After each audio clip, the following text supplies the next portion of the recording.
अच्छा जी।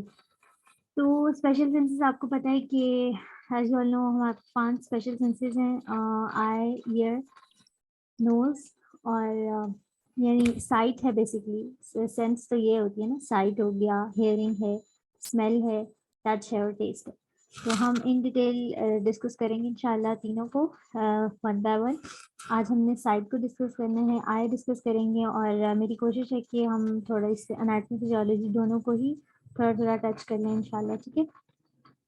अच्छा, तो सबसे पहले आई में थोड़ी सी एनाटॉमी देख लेते हैं। एक्सटर्नली हमारे पास क्या है, ये एक तो आई बॉल भी होता है which is covered superiorly and inferiorly by eyelids.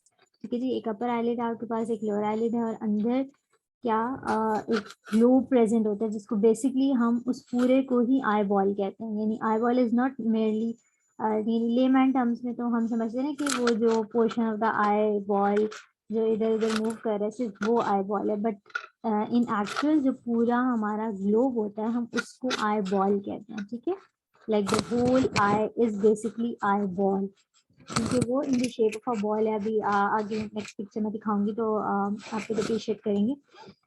तो हम उस पूरे को आई बॉल कहते हैं। ठीक है, अब एक्सटर्नली जो हमें नजर आता है that is this whitish portion, the sclera, और उसके बाद दरमियान में इसके ऊपर एक ट्रांसपेरेंट कवरिंग होती है दैट इज कॉर्निया, और उसके पीछे आइरिस प्रेजेंट है द कलर्ड पोर्शन, और दरमियान में जो which is basically a hole वो प्यूपिल होता है। ठीक है, और सुपीरियर इंफीरियर आईलिड्स के साथ आपकी आई लैशेज अटैच होती हैं, और इसके साथ जो असेसरी एक ग्लैंड प्रेजेंट होता है आई के स्ट्रक्चर के साथ associated that is lacrimal gland. और लैक्रिमल ग्लैंड की भी जो सिक्रीशंस होती हैं वो किस तरह से ड्रेन होती है, उसका लैक्रिमल सिस्टम एक अलग पूरा सिस्टम है आपके पास। ये लैक्रिमल ग्लैंड है, आई होप आप लोग कर्सर को फॉलो कर रहे हैं। ये लैक्रिमल ग्लैंड है कि उसकी डक्ट्स हैं जो कि फिर इन डक्ट से जो लैक्रिमल ग्लैंड की सिक्रीशन है that is a tear fluid, वो वहाँ यहाँ से स्क्रीट होता है, और जब हम आई लैशेस को ब्लिंक करते हैं तो वो टीयर फिल्म के मतलब वो पूरी टीयर फिल्म बनती है, और interior surface of the sclera और कॉर्निया पे वो टीयर स्प्रेड होता है। और फिर वो ड्रेन किस तरह से होता है कि यहाँ पर जिस पॉइंट यहाँ पर जहाँ पे मैं अपना कर्सर मेरा अभी इस वक्त है, यहाँ पे लैक्रिमल पंक्चा होते हैं which open into these lacrimal canaliculi. Superior वाले को सुपीरियर कैनालिकुलस और इंफीरियर वाले को इंफीरियर कैनालिकुलस कहते हैं। इट ओपन्स, ये जो दोनों कैनालिकुलाई हैं ये इधर लैक्रिमल सैक में ओपन होते हैं, और जो लैक्रिमल सैक है नीचे फिर नोज में नेज़ोलैक्रिमल डक्ट की फॉर्म हो जाती है, और नोज में फिर ये inferior meatus of the nose में जाके ये नेज़ोलैक्रिमल डक्ट ओपन होती है, और इस तरह से हमारा जो टीयर है वो ड्रेन होता है। सही है जी। फिर कंजक्टिवा भी दो तरह का होता है। Conjunctiva is basically transparent layer ना, तो जो आई बॉल को जिसने कवर किया होता है उसको हम बल्बर कंजक्टिवा कहते हैं, और जिस जो पार्ट ऑफ द कंजक्टिवा हमारे पास आईलिड्स के नीचे आ रहा होता है उसको हम पैल्पेब्रल कंजक्टिवा कह देते हैं। ठीक है,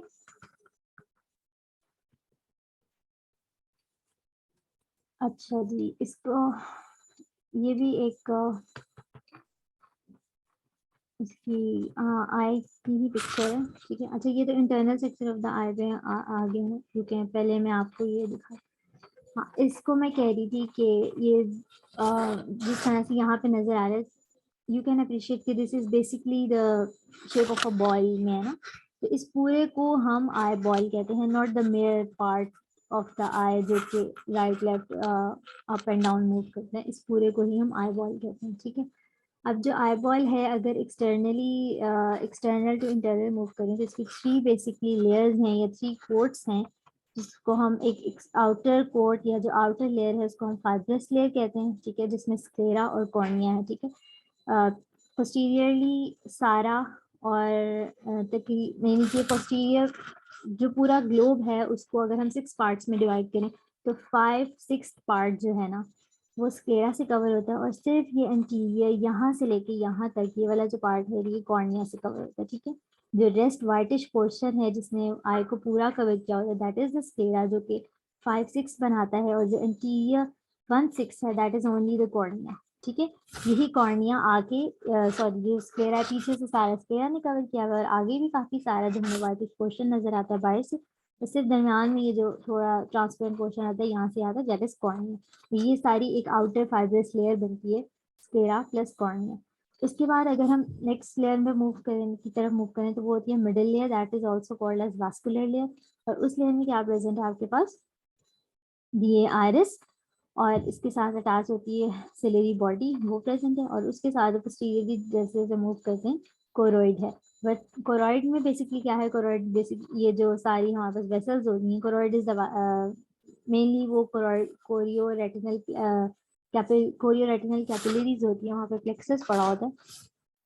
और यही हमारी वास्कुलर लेयर है ऑफ द आई, जहाँ पे पीछे रेटिना को भी ये ब्लड सप्लाई देती है, और आगे जो स्क्लेरा वो पोर्शन है, बाकी जो portion of the eye ball है उनको भी यही ब्लड सप्लाई देती है, ठीक है, द कोरोइड। ठीक हो गया। तो मिडल लेयर को हम वास्कुलर लेयर कहते हैं। और हाँ, इसका दूसरा नाम यूविया भी है, जो यूविया या यूवियल ट्रैक्ट लिखा होता है बाज बुक्स में, तो वो भी मिडल लेयर को ही कहते हैं, which is made up of iris, ciliary body and choroid. और उसके बाद जो थर्ड लेयर है, the most internal layer, that is the neural layer और द रेटिना, ठीक है, जहाँ पे न्यूरॉन्स प्रेजेंट है और जहाँ से फाइनली इमेज फॉर्मेशन होती है, that is the prime function of the eye ball. ठीक है जी।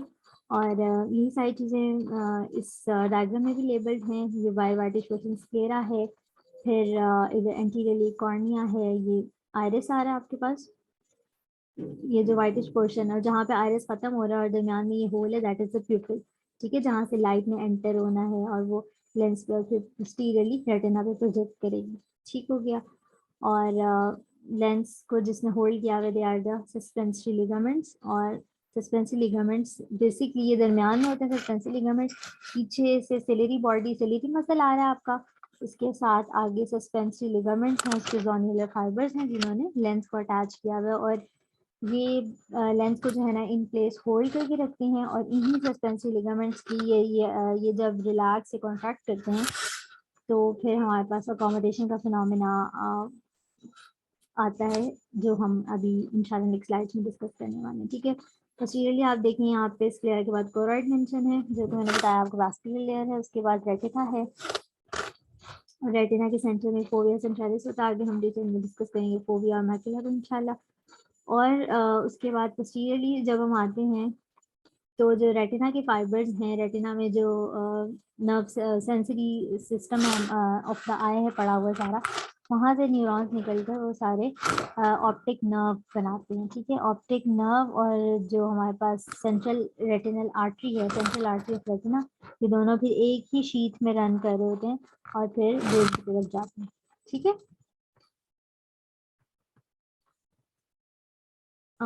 ये डायग्राम बिल्कुल वैसी ही है। पोस्टीरियरली देखिए यहाँ पे स्क्लेरा है, और इंटीरियरली ये यहाँ से यहाँ तक कॉर्निया है। और ये आपके पास वो है सिलियरी मसल है, ये सिलियरी बॉडी, ये आगे आयरिस आ रहा है। ठीक है, और ये सस्पेंस लिगामेंट जिन्होंने लेंस को होल्ड किया हुआ है। ठीक हो गया। और पोस्टीरियरली फिर ये जो मिडल लेयर है ये कोरोइड है, और इंटरनल मोस्ट लेयर जो कि थोड़ी सी येलो शेड दिखा गया, दैट इज रेटिना। ठीक हो गया। अच्छा, अब आयरिस में ना हेयर और कॉर्निया को तो हमने काफी डिस्कस कर लिया। वो बेसिकली क्या कहते हैं, फाइब्रस लेयर है, और स्क्लेरा तो प्रोटेक्शन के लिए ओवरऑल। और कॉर्निया जो है that is the one of the refractive surfaces of the eye, जिसकी बहुत ज्यादा रिफ्रैक्टिव पावर है। ठीक है ना, और कॉर्निया का बहुत इंपॉर्टेंट रोल है in the formation of insight, basically in vision. ठीक है। अच्छा, अब आयरिस पे आ जाते हैं। तो आयरिस में क्या होता है, एक तो हमारी आई का जो कलर होता है दैट इज जो पिगमेंट होता है, तो वो हमारे पास आयरिस में ये पिगमेंट नहीं है, लेकिन जो हमारे आई बॉल का जो कलर होता है ना, that is the colour of the iris. ठीक है। अच्छा, और इसमें हमारे पास प्रेजेंट है सिलियरी मसल प्रेजेंट होता है, जिसके दो तरह के फाइबर्स हैं। ये देखो यहाँ पे नीचे इस डायग्राम में बना हुआ है, ये सिलेरी मसल है, जिसके दो तरह के आपके पास फाइबर्स होते हैं, मेरिडोनियल फाइबर्स हैं और सर्कुलर फाइबर्स होते हैं। ठीक है, और ये सस्पेंस लिगामेंट्स आपको नजर आ रहे हैं, और फ्रॉम द मिडल अगर हम मटीरियल देखें तो हमें लेंस थोड़ा बहुत नजर आ रहा होता है, वरना इतना ज़्यादा अप्रिशिएट नहीं होता। ठीक है। अच्छा, यानी अगर आप वैसे किसी की नेकेड आई एग्जामिन करें तो उस एतबार से बता रहे हैं। ठीक हो गया। और आपके पास ये जो दो मसल्स होते हैं, स्फिंक्टर प्यूपिली और डायलेटर प्यूपिली, तो ये भी यहीं पे प्रेजेंट होते हैं। ठीक है। जो कॉन्ट्रैक्ट करते हैं और मतलब स्फिंक्टर पिपिली का फंक्शन ये होता है ना कि उसने पिपिल को कॉन्स्ट्रिक्ट कराना होता है, और जो डायलेटेड पिपिल है उसने पिपिल को डायलेट कराना है। ठीक है, वो भी यहीं पे इसीलिए नहीं प्रेजेंट है। अच्छा, अब बाकी जो मसल्स ऑफ द आई हैं वो कौन से आपके पास? बेसिकली एक्स्ट्रा ऑक्यूलर मूवमेंट के लिए 6 मसल्स प्रेजेंट होते हैं। ठीक है, विच आर 2 ओब्लिक्स हैं और 4 रेक्टाई हैं। ठीक है, इस फिगर में सारे मेंशन है, इसको देखिएगा। सबसे पहले सुपीरियर ओब्लिक है और इंफीरियर ओब्लिक, 2 ओब्लिक्स तो ये हो गए। ठीक है, सुपीरियर ओब्लिक है और इंफीरियर ओब्लिक। फिर आपके पास आप जो 4 रेक्टाई हैं उसमें सुपीरियर रेक्टस है, इंफीरियर रेक्टस है, मीडियल रेक्टस है और लैटरल रेक्टस है। सही हो गया। अब इनकी जो नर्व सप्लाई है वो कहाँ से आती है? सारे मसल्स की जो नर्व सप्लाई है that is by the oculomotor nerve. ठीक है, except 2 muscles which are lateral rectus and superior oblique. सही हो गया। अब लैटरल रेक्टस की नर्व सप्लाई कहाँ से आती है? Lateral rectus is supplied by the 6th cranial nerve abducens nerve, और सुपीरियर ऑब्लिक जो है ना is supplied by trochlear nerve which is the 4th cranial nerve। ठीक है, अब मसला ये होता है कि याद कैसे करें कि लेटर रेक्टस की क्या सप्लाई, मतलब नर्व सप्लाई वैसे याद करना थोड़ा मुश्किल होता है ना। तो here is the mnemonic LR6SO4। तो जो लेटरल रेक्टस है वो 6 नर्व से सप्लाई हो रहा है और जो सुपीरियर ऑब्लिक है वो 4th नर्व से सप्लाई हो रहा है। अब करना सिर्फ आप लोगों ने ये है कि क्रेनियल नर्व्स के नाम याद करने की, 6 वाली कौन सी थी और 4th वाली कौन सी थी, जो कि आई होप आप सबको पता ही होंगे। सही हो गया। तो बाकी सारे muscles 3rd cranial nerve oculomotor nerve से सप्लाई होते हैं एक्सेप्ट LR6SO4। ठीक हो गया। ये सारे muscles of the eye ball हैं जो कि आई की एक्स्ट्रा ऑक्यूलर मूवमेंट्स कराते हैं। थोड़ी सी मूवमेंट्स की बात कर लेते हैं। तो ऑलमोस्ट जिनका जो जो काम है और जिस जिस तरह से ये सारे प्लेस हुए हैं उस तरह से ये काम करते हैं। अच्छा, ये अराइज कहाँ से करते हैं? रीजन इंजर्शन भी हल्का सा डिस्कस कर लें कि अराइज कहते हैं फ्रॉम द, यहाँ पे बिल्कुल प्रेजेंट होता है angular ring of Zinn present होता है। ठीक है ना, वहां से ये सारे मसल्स पीछे से ओरिजिनेट करते हैं। एक कॉमन ओरिजिन है चारों मसल्स का, एंगुलर रिंग ऑफ जिन या टेंडन ऑफ जिन लिखा हुआ है बाज बुक्स में। ठीक है, वहां से ये सारे मसल्स अराइज करते हैं और ये आई बॉल के ऊपर आकर from at variable distances from the limbus. Limbus होता है ये जो आपका ये देखिए ये सारा स्क्लेरा है और ये एंटीरियरली आपके पास कॉर्निया। ठीक है ना, अब कॉर्नियो स्क्लेरल जंक्शन जो है ना बेसिकली इसको लिम्बस कहते हैं। तो इस लिम्बस से उन्होंने बुक्स में डिस्टेंसेस लिखे हुए हैं कि ये मसल जो है ना वो 5.5 सेंटीमीटर पे इस लिम्बस से अटैच होता है, ये 7.5 सेंटीमीटर से अटैच होता है, 12 मिलीमीटर सॉरी। आपको वो डिस्टेंस याद करने की जरूरत नहीं है, बट ये कि ये आपके पास स्क्लेरा के ऊपर इंसर्टेड होते हैं at variable distances from the corneoscleral junction. ठीक है, ये तो आई के एक्स्ट्राओक्युलर मूवमेंट्स के लिए मसल है ना। एक और मसल ये भी यहाँ पे मेंशन है, लिवेटर पेल्विबराई सुपीरियरिस, ये भी आई का ही मसल है। और ये क्या कराता है, ये आपके पास आकर ना आईलेट पे इंसर्ट हो रहा था। ये आईलेट्स का क्लोजर कराता है, यानी जब हम आईज ब्लिंक करते हैं या आप कहें कि रात को सोते हैं तो आपकी आईज क्लोज करने में जो मसल हेल्प करता है दैट इज लिवेटर पेल्विबराई सुपीरियरिस। सही हो गया। अच्छा जी, फिर अच्छा लैक्रिमल सिस्टम की ये मैंने ये वाली पिक्चर भी डाली थी, बट आई थिंक ये काफ़ी डिस्कस कर लिया हमने कि किस तरह से जो है ना पीएच की प्रोडक्शन हो गई है वो किस तरह से स्प्रेड कर रहे हैं। ये लैक्रिमल ग्लैंड हो गया आपके पास, ये इसकी डक्ट्स हैं, ये पंक्ता है, ये पंक्ता है। ठीक है, पंक्ता है और ये कैनालिकुला है, लाक्रिमल सैक है एंड नीचे नेज़ोलैक्रिमल डक्ट है जो कि इंफीरियर मीटर से नोज में जाके ओपन हो जाएगी। सही हो गया। अच्छा जी, अब हम बात करेंगे थोड़ी सी कि अब विजन पे आ जाते हैं। अब हम फिजियोलॉजी डिस्कस करने लगे हैं। ठीक है, तो जहाँ हमारे पास जो आई के जितनी हमने लेयर्स पढ़ी हैं, जो स्ट्रक्चर्स पढ़े हैं, उनका फंक्शन इन डिटेल देखेंगे, अकोमोडेशन और विजुअल पाथवे जो है ना इन सब चीज़ों को देखेंगे। आप लोगों को सही समझ आ रही है? आवाज़ आ रही? Yes ma'am. अच्छा, कुछ पूछना है किसी ने?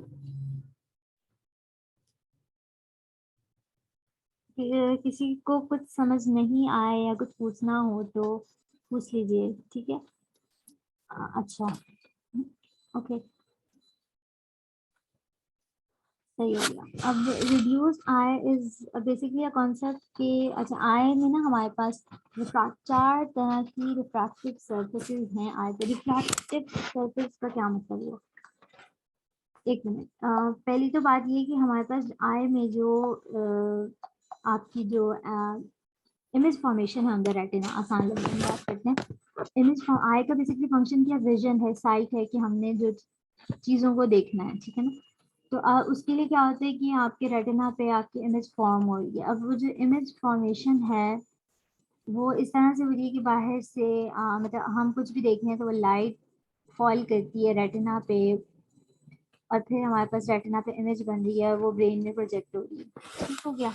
अब जो बेसिक फिनोमिना लाइट का कौन सा फिनोमिना है that is followed for the vision, क्या कहते हैं उसे, विजन या इमेज फॉर्मेशन के लिए, तो वो है रिफ्रैक्शन। ठीक है, आप लोगों ने पढ़ा होगा उसमें, क्या कहते हैं उसे, जब फिजिक्स वगैरह पढ़ते थे, सारे फिनोमिना, रिफ्लेक्शन होता है, रिफ्रैक्शन, डायफ्रैक्शन, ये वो, लाइट के साथ क्या क्या हो रहा होता है। ठीक है, तो हमारी जो विजन जो इमेज फॉर्मेशन है उसमें जो बेसिक प्रोसेस है दैट इज रिफ्लेक्शन, की लाइट बाहर एयर से हमारे पास आई के अंदर उसका मीडियम चेंज हो रहा है ना, एयर से लेके वो आई के अंदर बेसिकली फ्लूइड वगैरह है और वहां से गुजर के वो रेटिना पे जा रही है।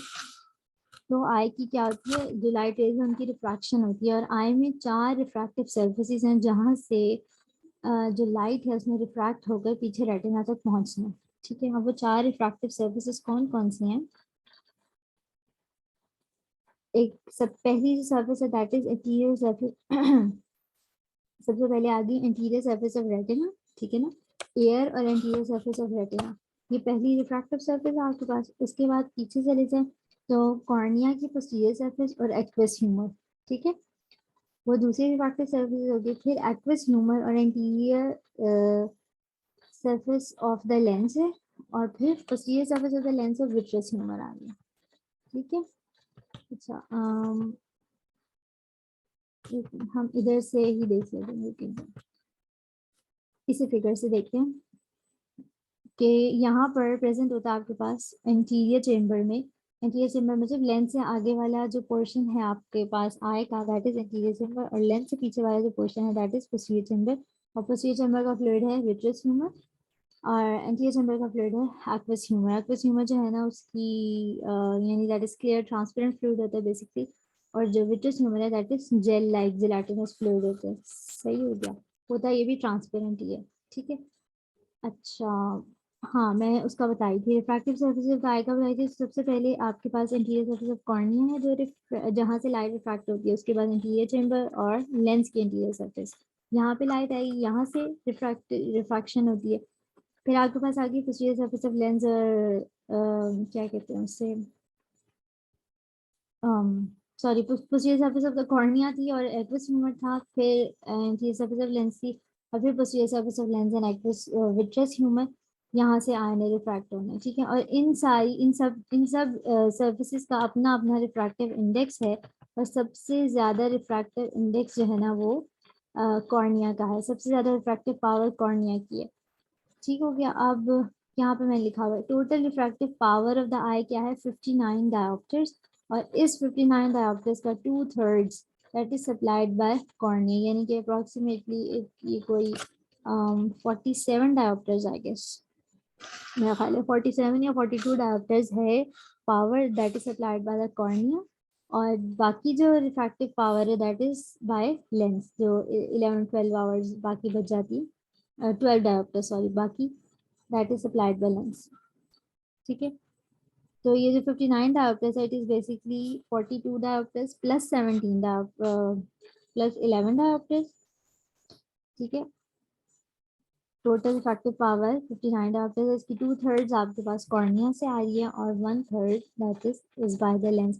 तो रिड्यूस्ड आई में हम ये करते हैं कि हम इन चारों रिफ्रैक्टिव सर्फेसेस ऑफ द आई को एक सरफेस कंसीडर करते हैं, और जब हम विजन की बात करते हैं या जब इमेज फॉर्मेशन द रेटिना की बात करें तो हम अलग अलग नहीं बात करते कि इधर इमेज पहले लाइट रेज यहाँ से रिफ्रैक्ट होती है फिर क्या होता है फिर क्या होता है, बल्कि हम पूरी हम directly image formation of the retina discuss करते हैं कंसीडरिंग कि लाइट जो है वो मतलब हमें सारी रिफ्रैक्टिव सरफेस को एक सिंगल रिफ्रैक्टिव सरफेस कंसीडर करके बात करते हैं, just to simplify the things.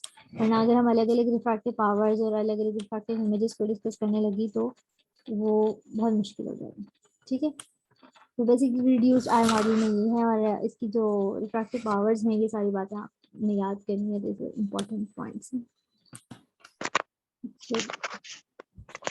तो आ जाते हैं अकोमोडेशन पे। अकोमोडेशन क्या होता है कि अकोमोडेशन क्या होता है? अकोमोडेशन ये है कि अगर पे एक पर्सन जो है वो एक दूर की चीज देख रहा है और अब उसने करीब की चीज देखी है, तो अब इसके लिए जो फिनोमेना हमारे आइज में प्रेजेंट है दैट इज अकोमोडेशन। कि हम एक दूर की चीज को जितने क्लियर जितने फोकस से देख रहे थे, हम एक करीब की चीज को भी उतनी ही फोकस के साथ देखें, बल्कि विद बेटर फोकस देखें। तो इसके लिए जो फिनोमेना है दैट इज अकोमोडेशन। क्या होता है जब हम एक किसी डिस्टेंट ऑब्जेक्ट को देखते देखते हम नियर ऑब्जेक्ट की तरफ अपनी आईज को शिफ्ट कर लेते हैं। ठीक है, तो this is complete phenomena which is controlled by parasympathetic nerves. ठीक है, और जब हम आई को शिफ्ट करते हैं अपना किसी फार ऑब्जेक्ट से नियर ऑब्जेक्ट की तरफ, तो तब हमारे पास जो सिलेरी मसल्स ऑफ द आई हैं, अच्छा तीन तरह के चेंज, बेसिकली तीन तरह के चेंजेस हैं जो कि उसमें क्या कहते हैं, आई में आते हैं। कि हमारे पास जो सिलेरी मसल्स अटैच है, सिलेरी मसल्स के फाइबर्स कॉन्ट्रैक्ट करते हैं और जो लेंस के जो सस्पेंसिव लिगामेंट्स हैं वो रिलैक्स करते हैं। ठीक है, सिलेरी मसल्स के फाइबर्स कॉन्ट्रैक्ट करते हैं और जो लेंस जो सस्पेंसिव लिगामेंट्स के साथ वो अटैच था, तो वो जो सस्पेंसिव लिगामेंट्स होते हैं वो रिलैक्स करते हैं। जब वो रिलैक्स करते हैं तो लेंस जो है ना, it becomes more thick and more globular हो जाते हैं। ठीक है, यहाँ पे लिखा हुआ है ये लेंस है ना, सस्पेंसिव लिगामेंट्स के रिलैक्स होने की वजह से lens becomes more thick and more globular, और इस तरह से फिर आपके पास लेंस की जो है ना रिफ्रैक्टिव इंडेक्स ज्यादा हो जाता है। जब लेंस का रिफ्रैक्टिव इंडेक्स ज्यादा हो जाता है तो इट बिकम्स इजियर फॉर, तो फिर जो है ना हमारे पास जो नियर ऑब्जेक्ट की इमेज फॉर्मेशन आसान हो जाती है। ठीक है, और एज अ रिजल्ट क्या होता है कि हमारे पास पिपिलरी कंस्ट्रक्शन होती है, और तीसरा चेंज जो आता है वो आपके पास ये मीडियल रेक्टस की जो मसल था उसकी कॉन्ट्रैक्शन की वजह से medial convergence of the eye ball हो जाती है। ठीक है, तो ये तीनों changes they help us in clearly visualising a near object. ठीक है, कि क्या होता है कि आपके पास लेंस के फाइबर्स जो सस्पेंसिव लिगामेंट्स है वो रिलैक्स करेंगे, lens will become more thick and more globular, इस तरह से उसका रिफ्रैक्टिव इंडेक्स ज्यादा हो जाएगा, रिफ्रैक्टिव पावर ज्यादा हो जाएगी। जो सेकंड चेंज आता है दैट इज प्यूपिल कॉन्स्ट्रिक्ट करता है। प्यूपिल कॉन्स्ट्रिक्ट करेगा तो क्या होगा, बेसिकली आपके पास pupil is a hole in the eye. ठीक है, pupil is the part of the eye जहाँ से लाइट नहीं डायरेक्टली एंटर होना होता है, और वहां से उसने फिर वही लाइट जो है ना वो रेटिना तक जाएगी। तो अगर जितना प्यूपिल का डायमीटर छोटा होगा ना, तो उतनी ही का उतनी फोकस्ड लाइट रेज, उतनी फोकस होंगी light rays on a particular point in the retina. ठीक है, अगर पिपल डायलेट है ना तो फिर ज्यादा अमाउंट ऑफ लाइट एंटर होगी और वो ज्यादा एरिया ऑफ द रेटिना को स्टिमुलेट करेगी, एक बेटर इमेज उस तरह से नहीं बनता। ठीक है, फॉर बेटर इमेज फॉर्मेशन के हमें एक तो नियर ऑब्जेक्ट देखना है और विद क्लैरिटी के साथ देखना है, तो इट इज नेसेसरी कि पिपल जो है ना वो कॉन्स्ट्रिक्ट हो और सिर्फ उतने ही अमाउंट ऑफ लाइट एंटर हो that is exactly going to stimulate that particular point of retina जहाँ पे इमेज बननी है और एक क्लियर इमेज की फॉर्मेशन होती है। ठीक है, और medial convergence of the eyeballs, क्योंकि हम करीब की चीज देख रहे हैं, तो इस वजह से जो है ना मीडियल रेक्टस कॉन्ट्रैक्ट होता है और जब वो कॉन्ट्रैक्ट होता है तो आईबॉल्स दोनों मीडियली मूव करते हैं। ठीक हो गया, this is basically the phenomena of accommodation. तो ये क्वेश्चन आता है क्या कहते हैं उसे, या मतलब आप लोगों के एमसीक्यू वगैरह में आ सकते हैं इसके चेंजेस के अकोमोडेशन में कौन से बेसिकली थ्री चेंजेस होते हैं। ठीक है, तो इसका जो पाथवे है दैट इज आल्सो इम्पोर्टेंट कि आपके पास जो सिग्नल्स आपके पास जो सिग्नल्स हैं वो कहाँ से और किस तरह से ट्रैवल कर रहे हैं।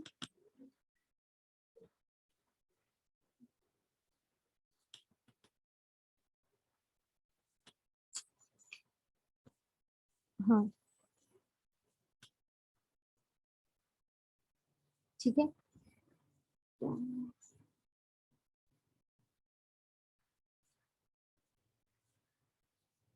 अच्छा, सबसे पहले ये आपके पास आई से जो है ना ऑप्टिक नर्व, रेटिना से फिर ऑप्टिक नर्व तक गए हैं सिग्नल्स, उसके बाद ऑप्टिक क्लाज्मा में गए हैं, फिर ऑप्टिक क्लाज्मा से ऑप्टिक ट्रैक्ट, और वहां से लेटरल जेनिकुलेट बॉडी, वहां से ऑप्टिक रेडिएशन, वहां से विजुअल कॉर्टेक्स में गए हैं सिग्नल्स।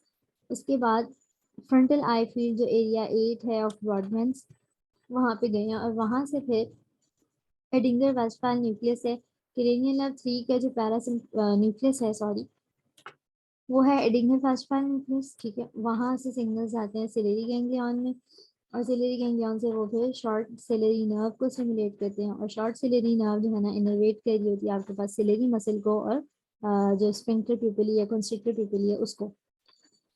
और जब सिलेरी मसल को जो है वो वहाँ उसकी कॉन्ट्रैक्शन कराएंगी, जब सिलेरी मसल की कॉन्ट्रैक्शन होगी तो सस्पेंसरी लिगामेंट्स जो है वो रिलैक्स करेंगे, और फिर इस तरह से आपके पास lens will become more thicker and more globular, refractive index of lens ज्यादा हो जाएगा, यहाँ पे लिखा हुआ है increase in anterior curvature of the lens, ठीक है।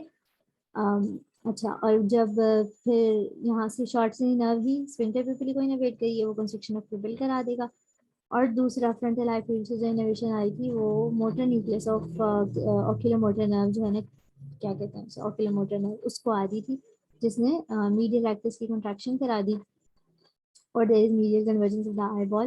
तो ये आपके पास अकोमोडेशन का पाथवे है, इसको जरूर देख लीजिएगा, ठीक है। अब थोड़ी सी बात करेंगे एक्वस ह्यूमर की, कि एक्वस ह्यूमर आपके पास जो एंटीरियर चैम्बर का फ्लूइड है दैट इज एक्वस ह्यूमर, जो कि इंट्राऑक्यूलर फ्लूइड है, और ये एक्वस ह्यूमर ही है जिसने क्या कहते हैं उसे इंट्राऑक्यूलर प्रेशर उसको मेंटेन किया होता है, ठीक है। और इंट्राऑक्यूलर प्रेशर यानी एक्वस ह्यूमर की ही abnormality हो जाती है, या तो इसकी इंक्रीज प्रोडक्शन होती है या डिक्रीज ड्रेनेज होती है, जिसकी वजह से आपके पास इंट्राऑक्यूलर प्रेशर के प्रॉब्लम्स आते हैं, और ग्लोकोमा, अगर आप लोगों को पता हो तो वो इंट्राऑक्यूलर प्रेशर रेज हो जाता है तो ग्लोकोमा हो जाता है, ठीक है। और इसके फ्लो को भी देख लेते हैं थोड़ा सा। एक्वस ह्यूमर ऐसे प्रोड्यूस कहाँ से होता है, ये आपके पास सिलेरी मसल पड़ा हुआ नीचे, ये उसके सिलेरी प्रोसेसेस होते हैं, finger like process, ciliary processes, यहाँ से जो है ना एक्वस ह्यूमर की प्रोडक्शन होती है, ठीक हो गया।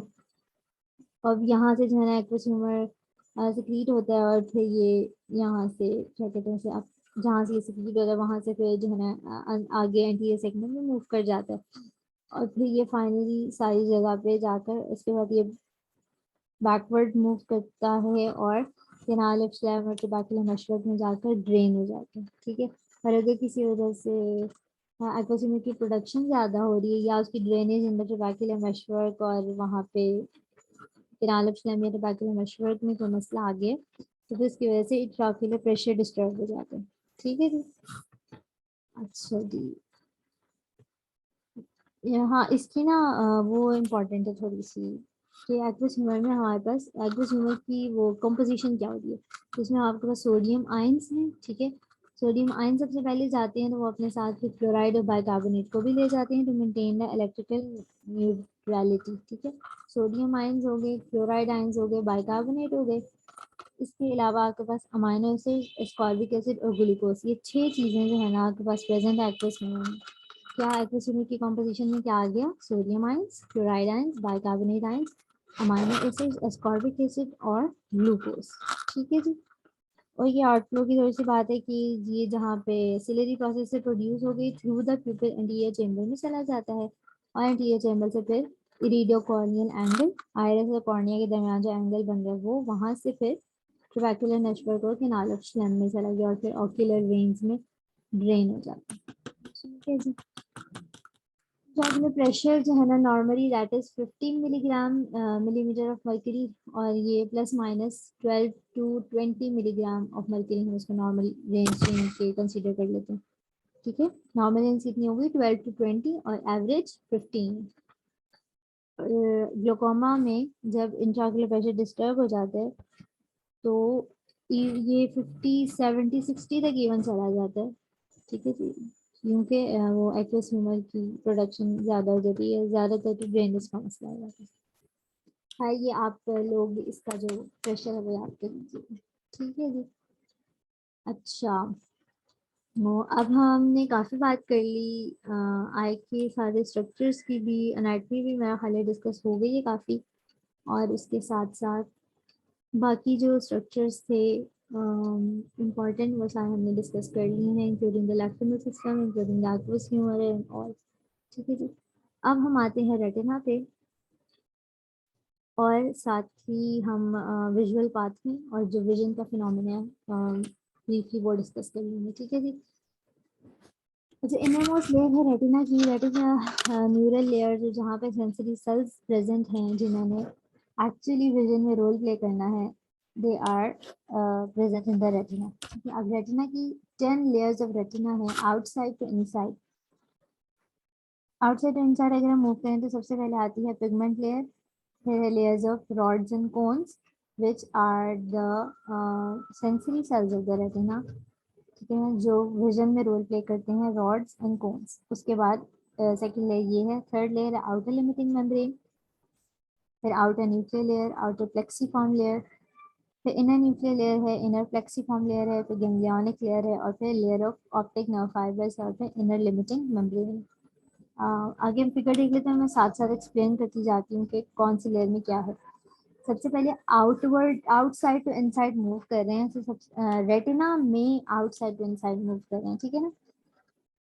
अब रेटिना की जो सबसे आउटर लेयर है दैट इज पिगमेंटेड लेयर, ठीक है। जो पिगमेंट लेयर है, इस पिगमेंट लेयर में क्या प्रेजेंट होता है, मेलेनिन पिगमेंट प्रेजेंट होता है, सही है। अब मेलेनिन पिगमेंट वहाँ पे क्यों प्रेजेंट है और उसका क्या काम है, कि मेलेनिन ने इसने जो है ना एक्सेस लाइट की एब्जॉर्प्शन करानी होती है, ठीक है। अब अगर वरना तो जितनी लाइट आपके पास एंटर होगी वो सारे ही पोर्शन ऑफ द रेटिना को स्टिमुलेट कर देगी, सारे ही पोर्शन, क्योंकि retina is a light sensitive layer, ठीक है।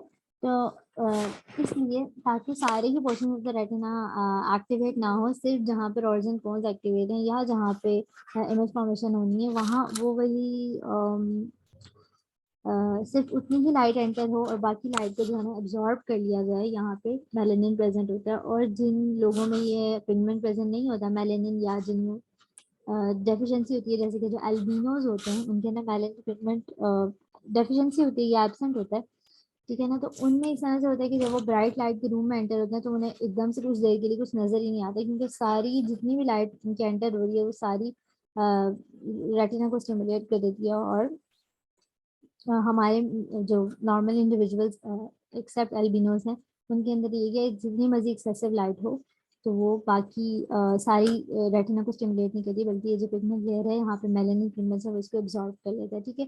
नेक्स्ट लेयर आती है रॉड्स एंड कॉन्स की। अच्छा जी, रॉड्स एंड कॉन्स की लेयर आ गई, तो आपके पास कौन रॉड्स जो है ना वो एक ही तरह के प्रेजेंट होते हैं, और कॉन्स जो है ना आपके पास 3 तरह के कॉन्स होते हैं, रेड, ब्लू एंड ग्रीन, ठीक है। और cones are present, cones are more, rods are more in number than the cones, हाँ। अच्छा, उसके बाद अच्छा इसका स्ट्रक्चर और थोड़ी सी बातें हम आगे फर्दर भी डिस्कस करेंगे, ठीक है। लेकिन अच्छा चलो इधर ही डिस्कस कर लेते हैं। एक इनका आउटर सेगमेंट होता है, एक इनर सेगमेंट होता है, फिर ये इनका न्यूक्लियस प्रेजेंट है और नीचे इनके सिनेप्टिक बॉडी प्रेजेंट है। तो इनका जो न्यूक्लियस जहाँ पे लाई कर रहा होता है ना, उसको हम एक नेक्स्ट लेयर का नाम दे देते हैं outer nuclear layer. Outer nuclear layer में बेसिकली रॉड्स एंड कॉन्स के न्यूक्लियाई लाई कर रहे हैं, ठीक है। और जो आउटर ये जो प्लेक्सीफॉर्म लेयर है ना, हाँ, इसमें इन सब इनके साइनेप्सिस लाई कर रहे हैं, इनके synapses with the horizontal cells, ये सारे यहाँ पे साइनेप्सिस प्रेजेंट है। ये आपके पास होगी प्लेक्सीफॉर्म लेयर। प्लेक्सीफॉर्म का मतलब ये नहीं जाल टाइप, इस तरह से प्लेक्सीफॉर्म का मतलब होता है ना। तो यहाँ पे आपके पास सारे साइनेप्सिस आ रहे हैं, ऊपर से रॉड्स और नीचे से यहाँ से हॉरिजॉन्टल सेल्स, ठीक है। उसके बाद इनर न्यूक्लियर लेयर है, तो उसके अंदर बाइपोलर सेल्स और एमाक्राइन सेल्स की आपके पास न्यूक्लियाई प्रेजेंट है। और इनर प्लेक्सीफॉर्म लेयर जो है ना उसमें उनके साइनेप्सिस प्रेजेंट हैं, ये एमाक्राइन सेल्स और बाइपोलर सेल्स के synapses with the ganglion cells, ठीक हो गया। उसके बाद जो गैंग्लियन सेल्स की अपनी एक लेयर है that is the ganglion cell layer, और इसके बाद क्या कहते हैं इसे, layer of optic nerve fibres है और इनर लिमिटिंग मेम्ब्रेन आ गई, ठीक है जी। अच्छा, अब लाइट किस तरह से एंटर, ये तो हमने आउटसाइड और इनसाइड मूव करे थे, लेकिन लाइट तो आपके पास इनसाइड ऑफ द आई से आ रही है ना, वो पहले कॉर्निया पे आई थी, उसके बाद उसने प्यूपिल से गुजर के लेंस से गुजर के वो लेंस के पीछे से आती है, तो आपके पास लाइट जो है वो इस तरफ से आती है, ठीक है। लेकिन हमने स्ट्रक्चर्स डिस्क्राइब जो है ना वो आउटसाइड टू इनसाइड किए। I hope this is very clear to everyone कि लाइट की डायरेक्शन क्या है, और हमने जो ये यहाँ पे लिखा हुआ है प्रॉक्सिमल टू डिस्टल, बेसिकली इस तरह से, अगर हम अंदर से देखें तो इस तरह है, और अगर हम बाहर से आए तो इस तरह। लेकिन लाइट तो आपके पास, हम लाइट की जब बात करेंगे तो वो तो इनसाइड ऑफ द आई से आ रही है ना, रेटिना तक, ठीक है। अच्छा, ये रॉड्स कौन को डिस्कस कर लेते हैं। ये आपके पास स्ट्रक्चर है रॉड्स एंड कॉन्स का। तो इसमें एक आउटर सेगमेंट होता है, एक इनर सेगमेंट, एक न्यूक्लियस और एक सिनेप्टिक बॉडी। सिनेप्टिक बॉडी वो है जिसमें सिनेप्सिस करना है विद अदर सेल्स, जैसे कि आपने पहले डायग्राम में भी देख लिया। और न्यूक्लियस की तो आप सबको पता ही है, न्यूक्लियस हो गया, उसके बाद उसके अंदर न्यूक्लियोलस है।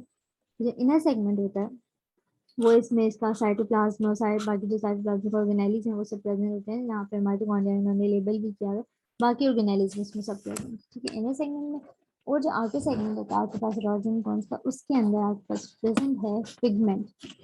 रॉड्स एंड कॉन्स के जो पिगमेंट होते हैं वो जिन्होंने विजन में रोल प्ले करना है, जिन्होंने बाद ऑप्टिक नर्व पोटेंशियल जो है ना उसकी जनरेशन में रोल प्ले करना है,